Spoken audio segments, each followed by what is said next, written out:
When somebody gets charged of a crime, that is one of the most potentially pivotal moments of their lives. And it's kind of like pulling the pin on a grenade in the middle of your life.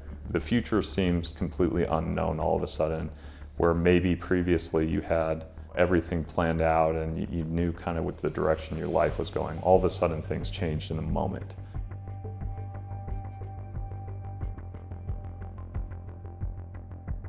So anytime I'm looking at a case like this, the first two questions I have are, one, what degree of force was used? There was a firearm pulled, so even though it wasn't fired, that's still a pretty high level of force to use under Colorado law. And then the second question is, what were the circumstances surrounding that use of force, or that threatened use of force in this case? And we needed to do that in this case especially because our client had a lot riding on this case. He's in the military, he has no prior felony convictions, and this was a felony charge. So, the potential consequences here could have lasted the rest of his life.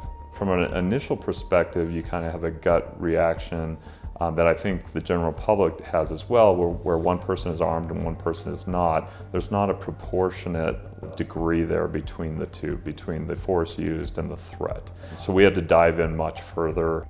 So the prep starts right away. The prep is to gather as much information as we can.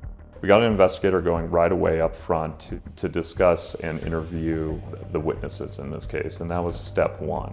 And then step two was gathering as much information as we could about the complaining witness in this case to see if it would be beneficial. And then somewhere in the middle, the interim step was to put together a mitigation packet that ultimately we presented to the district attorney for consideration to potentially resolve this short of trial. We spent a good 3 or 4 weeks getting ready for this hearing. And one thing that Medallia and I did was have our investigator go back to the scene to take pictures of the specific layout of the different rooms where this incident occurred. And the reason this was important was because our client was saying that this other individual, his roommate, entered his room. That other individual, the complaining witness, was saying that he did not enter the room and nobody else saw it.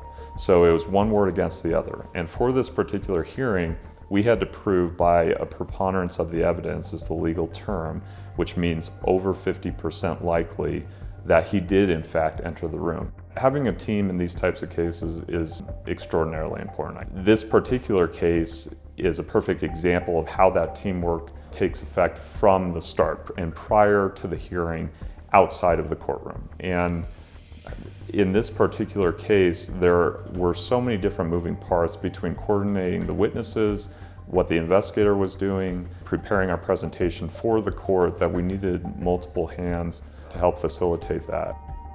We brought in a retired judge to do a mock hearing, and he's a retired district court judge out of Denver, so he's done thousands of these types of hearings, and he's an expert in what the court will look at and the issues that we can anticipate. And he provided us all that feedback, and we were prepared going into the actual hearing for the questions that we expected the judge to ask. And sure enough, the judge asked those, and we were prepared to provide those responses. So, it was a very fluid hearing because of the preparation we put into it. It's extraordinarily important, and I think that Richards Carrington is unique in that sense. I don't feel like the majority of criminal defense attorneys have that type of support behind them.